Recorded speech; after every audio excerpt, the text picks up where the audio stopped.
have to ask this afternoon why a Minnesota state representative is intentionally trying to protect pedophiles. Check out this story we found in the Christian Post. They report that, quote, the Minnesota House has unanimously amended a bill by a transgender lawmaker named State Rep Lee Finke. Finke is a man who identifies as a woman. The state rep's bill was designed to change definitions in the state's Human Rights Act. The Republicans in the House said Finke's bill would have made pedophiles a protected class in the state. That's because the bill, the Take Pride Act, removed certain sections in the state's anti-defamation law or anti-discrimination law dealing with sexual orientation, including this part that said, quote, sexual orientation does not include a physical or sexual attachment to a child by an adult. Whoa. All right, more on Finke in just a moment, but we'll update you on this. In California, as a high school student, well, she may just have become the voice of her generation. She's blasting her school for turning a blind eye after a transgender student is on tape assaulting another student. You may remember we brought you the story last week. Families at Riverside MLK High say the transgender student has a history of violent behavior, but it took a video to go viral for the school to act. Local news covering demands for student safety. And here's part of that report. There's pushing and shoving, and eventually another student jumps in and fists fly. Parents and students say the tall student identifies as trans, and that gave the student access to the locker room and bathrooms designated for females. Well, students and parents say it had gone on for months, so they all went to the school board several times. But the most recent one was where this classmate made a compelling argument. Take a listen. Hello, ladies and gentlemen, and only ladies and gentlemen it is and shall always be. I am an 18-year-old high school student and wanted to take this time to bring to your attention the current issue with biological men claiming they are women and in turn truly believing that they are entitled to use women's spaces. Let's talk more about this and welcome in our panel, former NCAA athlete Karoline Leavitt. She's also a spokesperson for Make America Great Again. I'll go ahead and say spokeswoman for Make America Great Again, Inc. Why not? And also an assistant, worked in the Trump White House as well. She's a Newsmax contributor. Also with us, Carrie Prejean Boller. She's the co-founder of Battle Cry. Great to have you both with us. Thanks for having us. I think probably like a lot of you, inspired by what that young lady had to say. Let's take a listen to more of her speech before the school board. There was an incident within our district that occurred recently regarding a transgender woman who really is a biological man having an altercation with a young woman at MLK High School. It was infuriating when I had seen the video on social media, but what was detrimental to this is the fact that this man is and has been using the women's restroom and locker room. Firstly, the question we must address is why are we affirming the mental confusion of this boy and putting the safety of women in jeopardy by allowing mentally confused men to use the women's spaces? Of course, any male who claims he is a woman will accept it, but what about the women? What about the true girls like myself who are female down to our DNA? Why don't we ever get a say in whether or not we are comfortable with this? I mean, what do you say to that, Karoline? I want to know too. Yeah.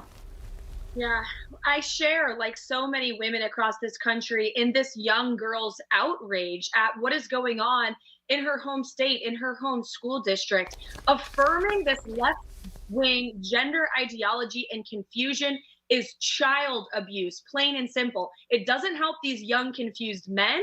It doesn't help women who are, their privacy and rights, like this young lady's, are being violated. It does not help anyone except for who?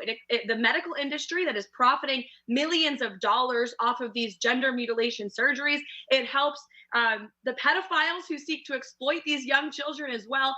And it also helps the Democrat Party, who has made this part of their platform. We need to elect leaders who are going to take strong action on this front. And I've been very pleased to see President Trump putting forth policy solutions for the federal level, passing a law banning child mutilation, ending funding, taxpayer funding for this nonsense, ensuring men and women have private spaces to themselves, and also launching Department of Education investigation into school boards like this one. If these people and elected officials are affirming the genders of these young children, they can face civil rights violations. That's the type of action we need moving forward.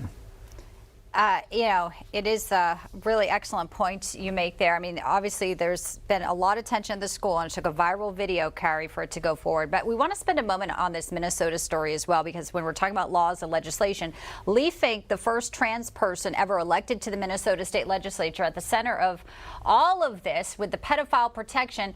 Well, as of this AM, disabled Twitter replies. We have the tweet here because I guess people didn't like that what was going on. And then Lee writes, "It's clear at Twitter and Elon have no desire to protect us from harmful, persistent abuse, lies, and harassment." I don't know what the fight is about. She ends it with that. But this same state rep was okay when she had the spotlight with USA Today naming Lay among the Women of the Year for 2023. Critics, including Riley Gaines, were very upset with USA Today, but they defended their choice, saying she never planned to be a politician, but now she's the first transgender legislator in the state's House of Representatives, fighting to build a better future for trans youth. Not sure how protecting pedophiles does that, but isn't it interesting? When you are in office, maybe someone needs to tell her, Carrie, you have constituents. They may not be happy. How can you block them on Twitter? Well, first of all, that's not a her, that's a him. Once you start affirming their pronouns is when we lose the battle. So let's go back to, that's a man. Bruce Jenner is a man who also won Woman of the Year, and we are pushing back. Women here at the Battle Cry are saying no more. We are not going to play along with this LGBT plus whatever, rainbow mafia it is. We're fed up. And men do not deserve Women of the Year, first and foremost. Women deserve Women of the Year. And so real women are pushing back and fighting against this. And this is the plus in the LGBT rainbow mafia flag. This is what they want. They want pedophilia. They want minor attracted persons to have rights. And, we're not going to affirm this. We are not going to affirm lies. We will not live by lies. And we're going to call it like it is. Yeah, USA Today, again, referring to that. And just like Lee Fink never thought he would be a lawmaker, I never thought we'd spend so much time defending women, in a way like this. Children. And then, Carrie, real quickly did you get a chance to hear that young lady in Los Angeles standing up for women and her classmates in her school? What'd you think? I absolutely loved her. She's right here in my backyard here in California, and I think Trump needs to hire her in his cabinet, in his campaign. She is awesome. She is on fire, and we need more women like her to stand up and fight this insanity. You're here. Great to see you both. Karoline Leavitt and Carrie Prejean Boller. Thanks for being with us. Thank you. Thank you. Thank you.